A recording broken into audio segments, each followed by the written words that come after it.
buntag ninyong tanan, ako si Ate Josel. Karong adlaw kay magbasa ta og usa ka story. Makabasa na mo sa title? Sige, basa daw ninyo, be. Ang pusang kartero. Ang pusang kartero. Unsa gani ang pusa?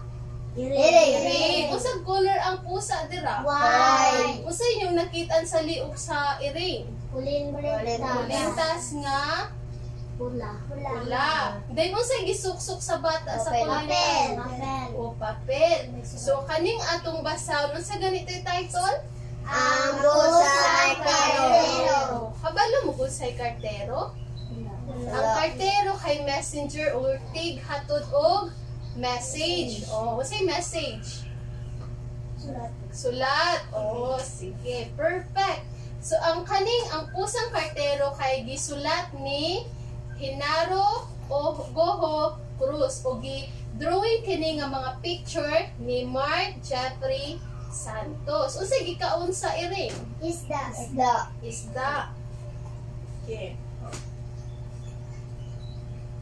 Ang pusang kartero. May isang pusa na naging kartero ng dalawang bata. Unsa gito'y kartero? Dighatag og message. Pumupunta siya sa bahay na kahoy. Unsay nang bahay na kahoy? Parehas ani, di ba? Bahay na kahoy.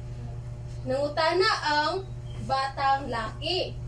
Kumusta alaga naming pusa? Sabi ni Buyet habang pinakakain siya. Gusto niyang makalaro si Buyet na nagsasabit na kapirasong papel sa kwintas niyang PC. So iyaha di ay necklace kay PC. Unsa ganito yung gibutang ni Buyet? PC.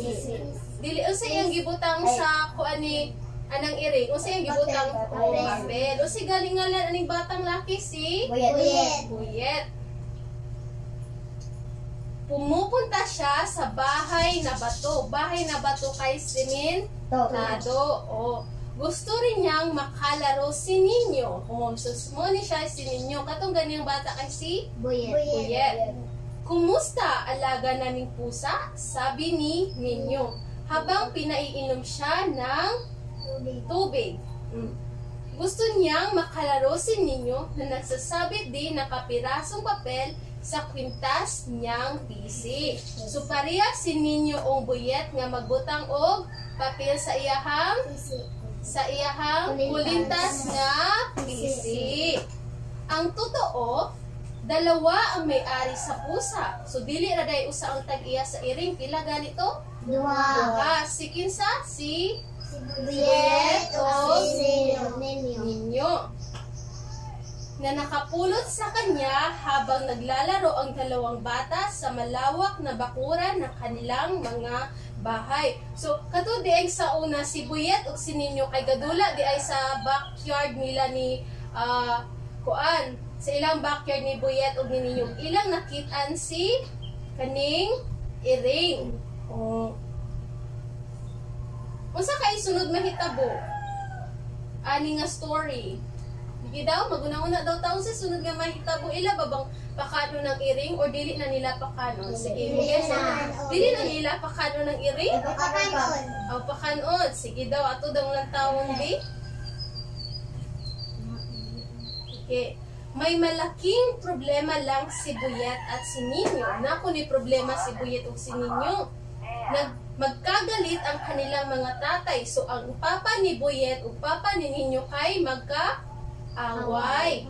Nagsimula ang alitan ng bakura ng ama ni Buyet ang lupa. So, nag-away kuno ang papa ni Buyet o ni papa ni Ninyo. Sugod atong gibutangan daw alad ang yuta nilang Buyet. Arkitekto at guro ang tatay at nanay ni Ninyo. Kabalo mo sa arkitekto? Arkitekto ka na gayong mag-drawing sa balay. O mauna siya arkitekto. Mekaniko at tendera naman ang ng mga gulay ang tatay at nanay ni Buyet. O sa ganito'y trabaho sa papa ni Ninyo o mama? Arkitekto. Sige. So usa kay mahitabo kay diba nag-away naman tong papa ni Kuan, Buyet ug ni Ninyo. Usa kay mahitabo mag-friends na ka si Ninyo ug si Buyet or dili? Ano mang dili na mag-friends kay nag-away. Sige atong lansawon. Para namang ibang tao ang tingin mo sa akin, sabi ng tatay ni Ninyo. Kisa ito si Ninyo, katong amigo ni Buyet. Di naman sa ganon, pinsan. Para na rin ito sa seguridad nyo. Iba ang antas ng buhay nyo sa amin, sabi ng tatay ni Buyet. Habang itinutulos ang mga sanga ng kakawate sa pagitan ng bahay na kahoy at ng bahay na bato. So ilan ang gibutangan og alad ang between sa balay ni Buyet ug balay ni Ninyo. O ilan ang gialadan. Mula noon, di na nag-uusap ang mga tatay ni Buyet at ni Ninyo. Ayokong makitang nagpupunta ka sa bahay na kahoy, sabi ng tatay ni Ninyo. So giingnan si Ninyo sa iyang papa nga dili na daw siya doon sa balay nilang Buyet. Oh. Alam niyang bahay ni na Buyet ang tinutukoy ng tatay. Sumuato ba ka si Ninyo sa balay nila Buyet? O dili na? Dahil dili siya sultan. Huwag ka nang pupunta sa bahay na bato. Giingnan pud si Buyet sa iyahang papa nga dili padtuon sa ilang balay ni Ninyo. Alam niyang bahay ni Ninyo ang tinutukoy ng tatay niya. At di na rin nag-usap ang mga nanay ni Buyet at si Ninyo. Marami namang pwedeng laruin dito sa ating bahay, anak. Sabi, niingon ang mama ni Buyet nga pwede na daw siyang magdula sa ila kay daghang dulaan. Manood ka na lang ng paborito mong palabas sa TV. Iingnan po si Ninyo kay dato sila kay na sila ilang balay kay sementado niya pa sila TV. Nadamay sila sa samaan ng loob ng kanilang mga tatay. Natigil ang pagbibigayan nila ng masasarap na ulam kung hapon. So magsige before atong nag-away ang papa ni Buyet o papa ni Ninyo kay magsige silang hataganay og sudan. Ang inyong mga silingan hatag sudan ninyo? Matag si nanay sa pero di natigil ang paghatid ng mensahe ng pusa. Sa araw-araw, may mahalagang tungkulin ang karterong pusa. Usa kay buhaton sa pusa everyday? Unsa ang buhaton sa pusa? Maghatod og message. Oh. Ang pusa, usa kay color sa pusa? White. Ang pusa kaniadto sa bahay na kahoy. Sa kwintas niyang pisi, may palawit na kapirasong papel. Unsay nakasulat sa papel? Sige daw, be. Basaha daw, Althea. Kumusta na, Buyet? Nandito ako ngayon sa bintana. Gumawa tayo ng mga eroplanong papel ninyo. Oo, sa giingon ni ninyo, Nathaniel? O sa giingon ni ninyo? Ani, giingon niya sa papel? Nga? Magamaog. Eroplano na papel. O, iyang sulat kay wala man sila cellphone sa unang ilang gigamit kay magsulat sila og message sa papel. Then ilang ibutang sa asa ito necklace sa earring. O, mo ni gisulat og ninyo yang giingnan si Buyet nga maghimo daw sila og eroplanong papel. Kabalo mo mahimong eroplanong papel? Kabalo. Pero sa man mo gadula aron? Tauna. Dili na karon. Kay may cellphone. Sakto dili. O sige. Ang sunod nga nahitabo kay tumanaw naman sa bintana si Buyet. Nilantaw ko na sa bintana si Buyet. At gumawa sila ng maraming eroplanong papel.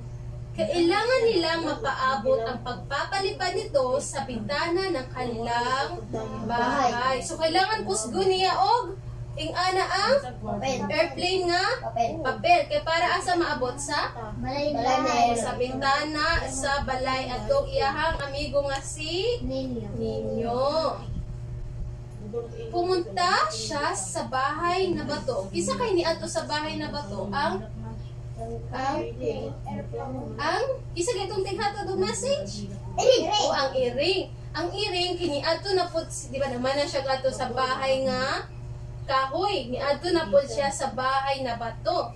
At sa kwintas niyang pisi, may palawit na kapirasong papel. Sige daw, be. Basaha daw ni Colby.